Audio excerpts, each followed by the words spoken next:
내가 지금 요즘에 돈 버는 법 강의 파시는 분들이 진짜 나는 이런 사람들은 돈 버는 법을 팔 자격이 없다고 생각하는 게 뭐냐면요, 아직 미래가 불투명한 20살 새내기 대학생입니다. 어떤 사람들은 목표를 크게 잡으라고 하고 어떤 사람들은 메타인지를 하라고 합니다. 메타인지라는 건 이제 네 주제를 알라 이런 뜻입니다. 내가 뭐 어떤 것까지 할 수 있고 어떤 것까지 할 수 없는지를 파악하는 거를 메타인지 능력이라고 해요. 꿈을 크게 꾸는 게 좋을까요? 현실적으로 잡는 게 좋을까요? 리섭님은 비현실적인 시크릿이나 끌어당김의 법칙 등을 싫어하셔서 정말 현실적인 답변을 해주실 것 같습니다. 무언가를 시작할 때 목표를 얼마나 크게 잡아야 될까요?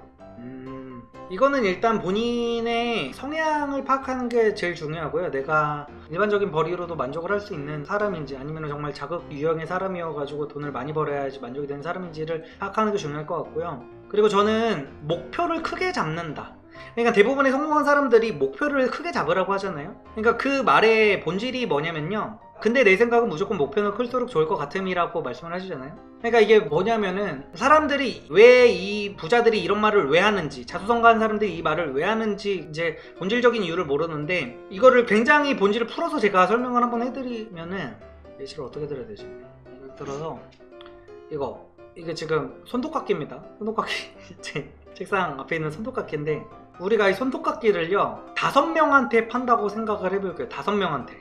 그러면 여러분들 어떻게 하실 건가요? 이 손톱깎이를 5명한테 팔아야 돼. 5명한테 팔아야 되면은 친구한테 팔겠죠. 친구 5명한테 팔든지 아니면 가족한테라도 팔든지 하겠죠. 근데 이 손톱깎이를 100개를 판다고 쳐볼게요. 그러면은 거기서부터 방법이 갈리기 시작합니다. 정말 인싸인 사람은 100명까지도 친구들한테 파는 사람이 있을 거고요, 내가 친구가 없는 사람은 어디 지하철역에라도 나가가지고 사람들한테 팔기 시작할 거예요. 근데 이 손톱깎이를 10,000명한테 판다고 생각을 해보세요. 그럼 어떻게 해야 되죠? 스마트 스토어 해야 됩니다. 스마트 스토어를 해야 되고, 내가 스마트 스토어 하는 방법을 내가 공부를 해봐야 돼요. 근데 내가 이 손톱깎이를 10,000,000명한테 팔 거라는 목적을 갖는 순간 나는 아마존을 배우게 돼 있어요. 아마존은 이제 전 세계 시장으로 가게 되는 거니까. 그렇게 내가 목표를 어느 정도 수준으로 잡느냐에 따라서 내가 계획하는 모든 것들이 다 달라지거든요. 그래서 사람들이 목표를 크게 잡으라고 하는 거예요. 내가 막 꿈이 작고 이래도 일단은 목표를 크게 잡으면 도움이 되는 이유가 뭐냐면은, 결국에는 내가 목표를 자아이든 타이든지 간에 일단 크게 잡으면은 이 계획 자체가 완전히 급이 달라지기 때문에, 그래서 그런 말이 나오는 거죠. 꿈을 크게 키우면은 깨져도 그 조각이 크다는 말이 여기서 나오는 겁니다. 근데 저는 더 중요한 게 뭐라고 생각하냐면요, 목표의 크기보다는요, 저는 결국에는 파이의 크기, 내가 어떤 일을 하려는 파이의 크기, 시장의 크기가 더 중요하다고 생각을 해요. 그러니까 뭐냐면은, 예를 들어서 제가 유튜브를 왜 추천을 하냐면요, 유튜브라는 게 우리가 이 손톱깎이를 팔려고 할 때는요, 손톱깎이를 팔려고 할 때는 내가 5개만 팔려고 생각을 했던 사람은 애초에 대박이 터져서 10만 개를 팔 수가 없습니다. 왜냐면은 그 10만 개가 팔릴 수 있는 구조 자체가 만들어지지 않았기 때문에, 내가 애초에 내 가족한테만 팔고 내 지인한테만 팔려고 했던 건데, 이게 어떻게 어떤 방법을 통해서 10만 개를 팔 수가 있을까요? 근데 유튜브는요, 난 진짜 구독자 한 1000명만 모으고 싶어, 1000명만 모으고 싶어서 시작을 해도 이 시장의 파이가 워낙 크기 때문에 나는 10만을 모으고 싶은 생각도 없었던 사람도 갑자기 자고 일어나면 유튜브가 갑자기 빵 터져서 10만이 되기도 해요. 100만이 되기도 하고요. 제가, 이거는 제 오랜 구독자분들은 아시겠지만, 저는 유튜브 처음 시작할 때 구독자 목표가 1만 명이었습니다. 제 주변 사람들도 비슷해요. 제 주변 유튜버들도 다 그냥 뭐 이거 해가지고 한 30-40만 원만 벌면 얼마나 좋을까, 그냥 기름값이만 벌면 얼마나 좋을까, 쌀값이라도 벌면 얼마나 좋을까, 가스비라도 벌면 얼마나 좋을까 하고 시작했는데, 갑자기 자기도 모르게 빵 떠가지고 갑자기 10만 유튜버, 자다 일어났더니 뭐 10만 유튜버 돼 있고 20만 유튜버 돼 있고 막 100만 유튜버 돼 있고 막 이런단 말이야.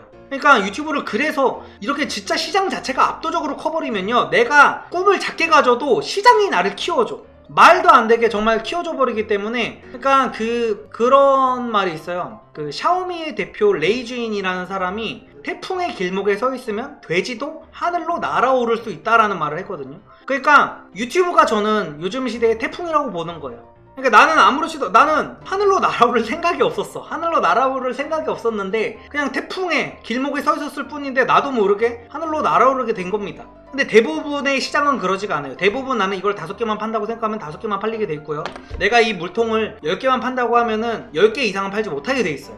그래서 저는 사람들이 내가 조금 이렇게 꿈도 작고 욕심도 없고 이런 사람들이라고 해도 굉장히 파이가 큰 시장에 한 번쯤은 시도를 해보면 저는 좋을 것 같아요. 그쵸? 놀아도 콧물에서 놀라는 거죠. 맞아요. 주식도 강세장에서는 내가 실력이 없어도 시장이 수익을 주는 것처럼 똑같은 겁니다. 제 인생을 네 글자로 표현하면은 그거예요. 추세추종. 저는 뭐 유튜브가 잘 될 것 같은지 앞으로 어떻게 될 것 같은지 뭐 인스타그램이 뭐가 될 것 같은지 어떨 것 같은지 저는 그런 거를 예측하려고 하지 않아요. 그냥 남들이 꿀 빠는 걸 그냥 할 뿐입니다. 항상 말씀드리지만 남들이 빵빵 터지고 있고 뭐 여기 뭐 트래픽이 많이 몰리는 것 같고 하면은 아무 생각 없이 그걸 하는 것 뿐이에요. 이섭님 20대 초반에 영업일도 해보셨다고 들어서 질문드립니다. 제가 유사 영업활동을 해야 하는 상황인데 현재 연애도 그렇고 일도 자신감이 없는 상태라 찾아가도 말도 잘 안 나오고 난관에 부딪힌 상태입니다. 일단 자신감 있게 말해야 설득이 될 텐데 리섭님은 하면 어떻게 하실 것 같으세요? 라고 하시는데 일단 자기 자신부터 설득을 해야 돼요. 제가 영업을 했을 때 사람들이 제가 20대에 영업을 했다고 하면은 와 얼마나 잘 팔았을까 진짜 궁금하다 막 이러거든요. 한 대도 못 팔았습니다. 왜 한 대도 못 팔았냐면은 저는 그 음식물 처리기를 팔았었어요. 음식물 처리기를 팔았었는데 한 대도 안 팔았던 이유가 뭐냐면 나여도 이걸 안 살 것 같은 거야. 나여도 이걸 안 살 것 같아. 그러니까 결국에는 제품의 본질이 중요한 건데 내가 이 상품에 자신이 있어야 사람들 진짜 길 가는 사람들이 이걸 안 사면은 손해인 것 같은 느낌이 내가 들어야 돼. 제가 지금 연애 강의도 맨날 자신있게 이렇게 광고하고 막 이러는 이유가 뭐냐면요, 연애를 못하는 사람들은 내 연애 강의를 보면은 분명히 이 값어치 이상을 뽑아낼 수 있다는 자신이 있어요. 저는 그래가지고 이렇게 자신감 있게 맨날 영상에서 추천을 하는 거거든요. 그러니까 이전에 제가 유튜브 강의도 찍었었잖아요. 근데 유튜브 강의는 저는 이제 더 이상 팔지 않습니다. 왜냐면은 유튜브 강의를 제가 찍은 지가 이제 2-3년 전에 찍었던 건데 2-3년 전에는 제가 되게 자신있게 유튜브 강의를 홍보하고 다녔어요. 근데 지금은 그 신사임당 형님이 그 주피디님이 유튜브 강의를 찍었잖아요. 근데 저는 인정합니다. 저는 인정할 건 인정해요. 신사임당 유튜브 강의가 제 유튜브 강의보다 퀄리티가 높아요. 그래서 저는 그 유튜브 판매를 접었습니다. 유튜브 강의 판매를. 저 지금 제 유튜브 강의 어디서도 살 수가 없어요. 그거 그냥 그대로 팔았어도 제 한 달에 수백만 원씩 그냥 자동 수익 되는 거였는데 어차피 제 팬들은 신사임당한테 가서 안 사고 저한테 사거든요. 근데 저는 제가 나여도 내가 신사임당 거를 볼 거라고 생각을 하니까 그거를 그냥 안 팔게 되더라고요. 그래서 일단은 내가 파는 상품에 대한 자신감을 갖는 게 일단 최우선이라고 생각을 하고요. 왜냐면은 나도 내가 파는 상품을 안 살 것 같은데 이거를 파는 거는 사기에 가깝거든요. 나 자신을 속이는 거예요. 나 자신을 속이고 되게 맨날 양심과 싸워야 되는 이런 거라서 나는 사람들한테 이득을 주는 사람이다라는 그런 자부심이 있어야 어떤 일이든지 하는 거지. 양심이 있는 사람이라는 가정하에. 그래서 일단은 내가 이거를 파는 게 사람들한테 어떤 이득을 줄 수 있는지를 리스트를 적어가지고 보는 게 중요한 것 같아요. 내가 이거를 사람들이 팔면 사람들은 어떤 이득이 있고 이게 어떤 상품보다 어떻게 좋은지를 최대한 잘 파악을 하시는 게 좋을 것 같아요. 그럼 가격 조정해서 좀 더 저렴한 상품 포지션은요? 그럴 수 있죠. 퀄리티가 좀 떨어지면은 좀 더 저렴하게 팔 수 있죠. 그래서 제가 처음에 제안을 했던 게 그거예요. 라이프해킹 스쿨이라는 그 플랫폼에서 강의를 팔았었는데 지금 신사임당 강의가 198,000원인가에 팔리고 있는데 제 강의가 20몇만 원이 팔리고 있었어요. 그래가지고 나는 이건 아닌 것 같다. 우리 그러면 차라리 강의 가격을 10만 원 이하로 내리자라고 했더니 이제 그 플랫폼 자체에도 내부 규정이 있을 거 아니에요. 여태까지 강의 가격을 줄인 적은 없대요. 그래서 그러면은 그냥 계약을 끝내자라고 해가지고 그냥 끝낸 거예요. 지금도 유튜브를 시작해도 괜찮다고 생각하시나요? 신사임당님도 유튜브 키우기 강의를 찍으시던데 리섭님의 고견이 궁금합니다. 지금도 유튜브 해도 됩니다. 지금도 라이징 스타들이 쭉쭉 나오고 있고 지금 유튜브를 안 하면 그러면 뭘 해야 되나? 그러니까 유튜브가 레드오션이 아닌 게 그러니까 지금도 계속해서 사람들이 나오고 있어요. 새로운 유튜버들은 계속해서 나오고 있고 그리고 그러니까 제가 유튜브 컨설팅을 할 때는 오히려 이런 말을 못했어요. 괜히 막 내 돈 벌자고 사람들 나락으로 레드오션으로 막 들어오게 하는 거다 저 새끼 막 이런 말 할까봐 제가 이런 말씀을 못 드렸는데 근데 그거는 있어요. 그 자기개발 유튜브에서 가장 유명한 두 분이 그 신사임당님이랑 자청님이잖아요. 근데 저는 그거는 있어요. 요즘에 제2의 신사임당, 제2의 자청이 안 나오는 이유가 뭐라고 생각을 하냐면요, 요즘 유튜버들은 정말로 자기 컨텐츠를 만들 줄을 몰라요. 자기 컨텐츠를. 이건 내가 저번 주에 얘기를 했었나?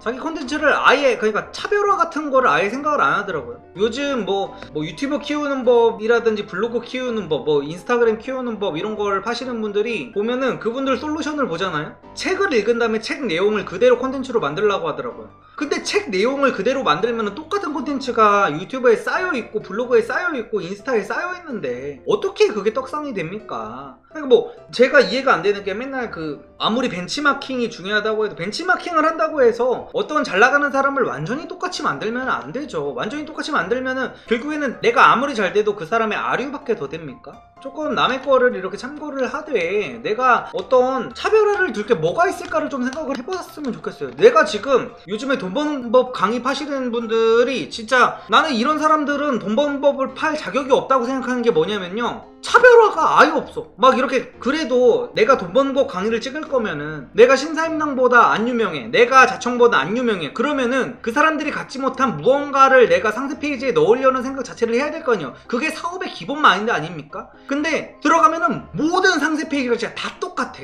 그 사람들 서로 얼굴 바꿔놔도 아예 이질감이 없어. 모든 게 다 옛날 그 자청 강의 상세 페이지랑 다 똑같습니다. 저는 어렸을 때 뭐 오타쿠였고요. 저는 어렸을 때 흑수저였고요. 항상 막 자기네들이 살았던 단칸방 같은 거 이렇게 보여주면서 뭐 모든 상세 페이지가 다 똑같은데 니네가 무슨 사업을 가르치고 돈 버는 법을 니네가 어떻게 가르쳐? 어? 아 진짜 자기만의 색깔이 아무것도 없어. 이게 무슨 뭐 카피라이팅 같은 것도 죄다 그냥 뭐 자청 카피라이팅 그대로 갖다가 박아놓습니다. 자기네 사이트에다가. 뭐 하자는 건지 모르겠어. 그러면서 뭐 자기네들이 하는 말은 맨날 어디서 책에서 베껴가지고 차별화를 하셔야 됩니다.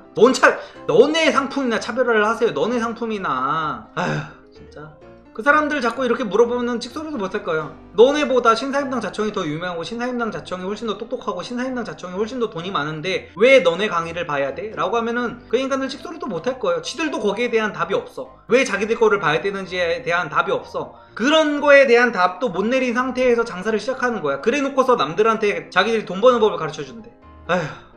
그러니까 차별화가 되려면요, 시장에 충격을 한번 줘야 돼요. 시장에 충격을. 사람들이 생각하는 거, 저는 책 한 권을 읽어도 내가 여기서 영감을 얻었어. 그러면은 내가 이거를 만들 때 어떻게 꼬아가지고 얘기를 한번 해볼까, 어떻게 여태까지 나온 콘텐츠들과 나는 다르게 얘기를 해볼까라는 거에 대해서부터 고민을 하거든요. 근데 내가 어떤 거를 만들 때 지금 이 얘기가 시장에 지금 풀린 얘기인지 아닌 건지도 고민조차도 안 해. 그냥 책에 나온 거니까 이 내용 너무 좋다 해가지고 책 내용 복붙만 하고 자기 통찰을 거기 넣을 생각 자체도 못하고 그럴 레벨 자체도 안 됩니다. 사람들이 그런 상태에서 뭔가를 하니까 당연히 안 되죠. 이미 앞서간 사람들이 다 얘기를 해놓은 거를 똑같이 해놓는데 그렇게 그러면은 이미 뭐 3천억 있는 사람들 얘기를 보지 아무것도 없는 사람들 얘기를 왜 보냐고. 예를 들어서 신사임당님 같은 경우에도 처음에 데뷔를 할 때 빵 라이징하게 떴던 이유가 뭐냐면은 사람들 다 돈 벌기 힘들다 어쩌다 하고 있을 때, 불경기다 어쩌다 할 때 요즘 시대가 돈 벌기 제일 쉬운 시대입니다. 누구나 월 1,000만원 버는 법 신사임당 해가지고 욕도 엄청나게 먹으면서 진짜 막 수직 상승을 했죠.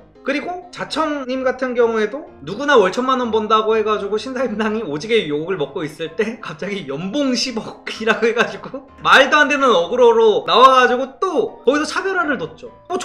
저도 유튜브를 하기 전에 모니터링을 하면서 카푸어 얘기하면 잘 되겠다, 디지털 노마드 얘기 사람들이 하는구나 하면서 내가 어떻게 차별화를 둘까 해가지고 제가 그래서 만들었던 영상이 그거잖아요. 그 당시에 사람들 뭐 외제차 타는 남자들을 뭐 이렇게 빵 올라가고 있을 때 제가 거기에서 외제차 타는 남자 만나지 마세요 라고 하면서 이제 안티와 그 어그로를 트래픽을 엄청나게 모았죠. 외제차 타면 X됩니다 라고 하면서. 그리고 사람들 다 돈 벌기 힘들다 할 때 나는 그 카피라이팅은 아직도 너무 좋은 것 같아. 내가 만들었지만 여러분은 돈을 못 버는 게 아니라 안 버는 겁니다. 이래가지고 사람들 개빡치게 하면서 그거 뭐 하루 이틀 만에 100만 뷰 200만 뷰 찍어버렸죠. 그러니까 이런 생각 자체를 안 해요. 내가 사람들한테 어떻게 하면은 내 컨텐츠로 정말 눈이 번쩍뜨이게, 아니면은 개빡치게, 아니면은 진짜 여태까지 없던 개념을 사람들한테 박아줄까라는 생각 자체를 안 하는 거예요. 그냥 아휴, 내가 조금만 이런 생각을 고민을 하셨으면 좋겠다는 거예요.